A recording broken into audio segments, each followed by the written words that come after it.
Bismillahirrahmanirrahim. Assalamualaikum warahmatullahi wabarakatuh.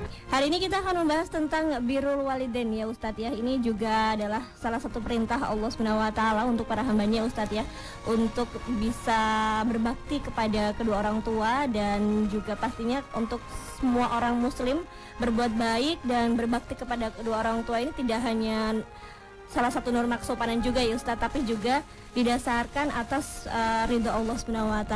Benar sih tidak Ustadz? Insya Allah. Nanti akan kita bahas bersama apa itu birrul walidain dan juga bagaimana cara mewujudkan birrul walidain yang benar ya Ustadz ya. Silahkan. Insya Allah.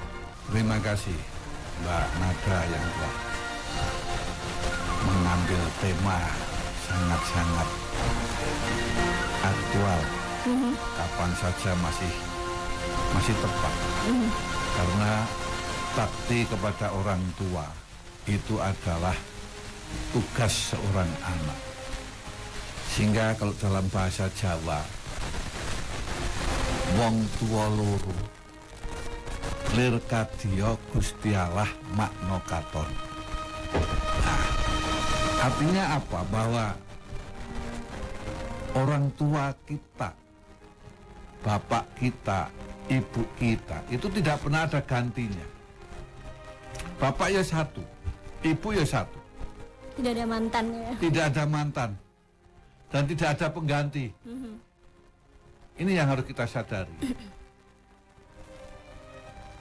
Dan orang tua sangat-sangat berjasa kepada kita, kepada anak-anak kita. Maka mohon maaf, saya bisa begini ini, pendidikan saya sampai puncak. Mohon maaf, ini bukan karena saya pintar. Aku yakin ini adalah karena doa orang tua saya yang mengharapkan dan memohonkan kepada Allah agar saya bisa menjadi begini. Masya Allah, ini langsung merinding sekali kalau misalnya kita membahas tentang kedua orang tua. Satu pertanyaan terlebih dahulu Ustadz dari sahabat Dika yang ada di Purworejo. Assalamualaikum warahmatullahi wabarakatuh Ustadz. Waalaikumsalam warahmatullahi wabarakatuh. Ustadz, saya mau curhat sedikit Ustadz. Saya sempat diusir oleh ibu saya dari rumah karena biasalah ada hasutan dari tetangga Ustadz. Saya putuskan untuk ngekos.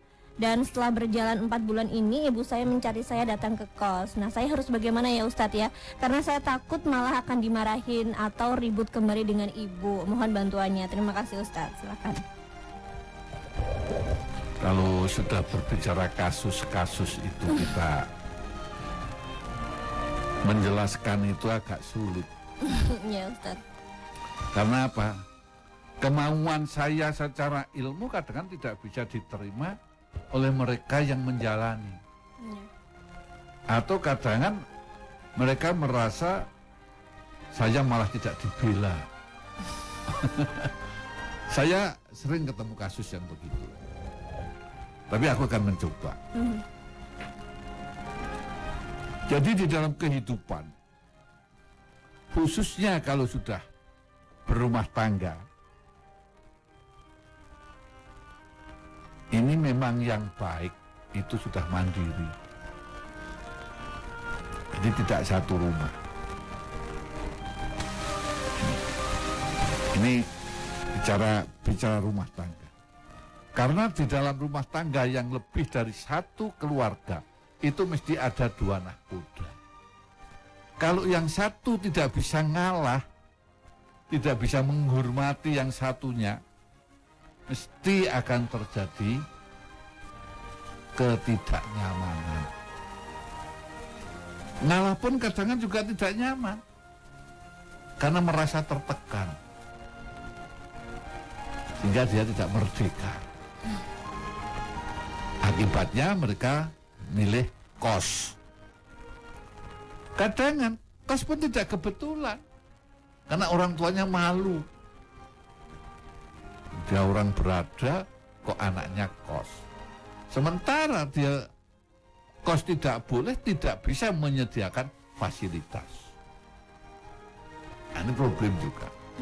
Maka ini kalau kita menjelaskan satu persatu, kadang anak merasa dipojokkan, atau orang tua merasa tidak mungkin ya. dibela. Nah, maka sudut pandang mereka itu dalam melihat persoalan itu bukan semata-mata untuk menggapai ridho Allah kadang, tapi ini akan menggapai ridho Allah itu semua selesai.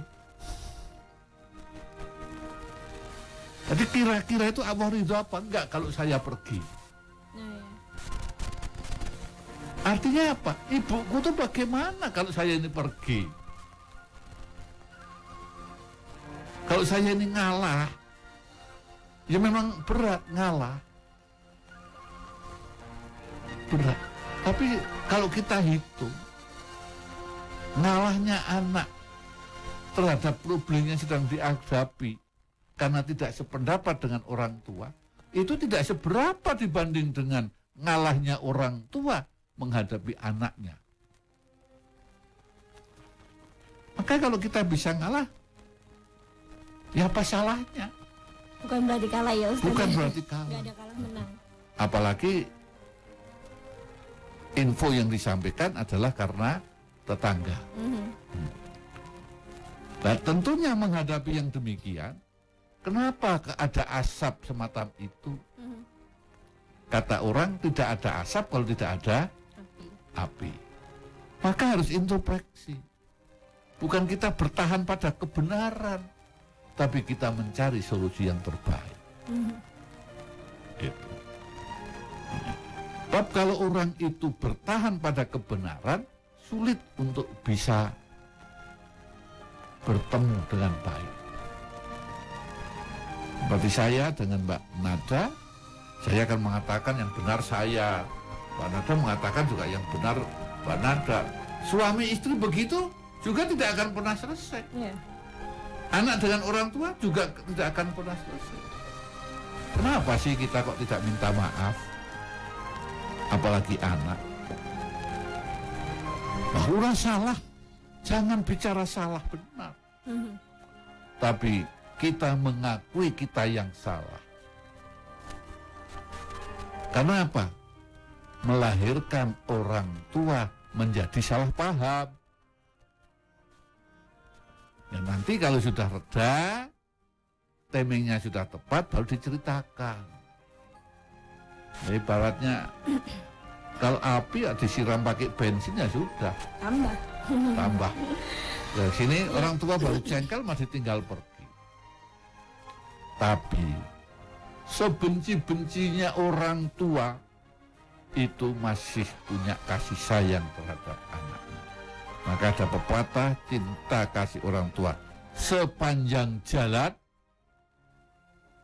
cinta anak sepanjang penggalan. Mungkin ya saat itu marah sekali. Yeah. Tapi ya begitu. Nek cara Jawa ini kapak-kapak no kayak anak. Yeah. Oh, kondisinya apapun ya. Oh, anakku. Tapi anak mengatakan kapak-kapak no kayak ibuku. Itu kadang nggak begitu. Padahal tidak ada ibu pengganti. Yeah, benar. Tidak ada bapak pengganti. Ini yang harus tahu dan harus disadari. Dan keberhasilan kita adalah keberhasilan orang tua. Ya. Oleh karena itu, Rasulullah mengatakan bahwa kita dan harta kita adalah milik orang tua. Kita, anak, dan harta kita yang kita peroleh dengan susah payah, itu milik orang tua. Sehingga kalau orang tua menghendaki, ya monggo. Jangan mengatakan, itu kan hasilku. Tidak bisa. Saya pasti pemikirannya orang beda-beda ya Ustadz ya. Nah, tapi ini kita berbicara ilmu. Iya. Kenapa kok demikian? Kita hanya mencari ridho Allah. Kita akan menggapai ridho Allah, ridho orang tua. Bab ridho Allahu ba'da ridho abawai. Ridho Allah itu setelah ridho kedua orang tua. Maka kalau sampai orang tua marah mengatakan yang tidak baik, mengatakan kalau dalam bahasa Jawa ini nyepatani, gawat. Iya. Alhamdulillahirrabbilalamin. Subhanakallahumma wa bihamdika asyhadu alla ilaha illa anta astaghfiruka wa atubu ilaik. Maha suci Engkau ya Allah dan segala puji bagimu. Aku bersaksi bahwa tiada Tuhan melainkan Engkau. Aku mohon ampun dan bertobat kepadamu. Wassalamualaikum warahmatullahi wabarakatuh.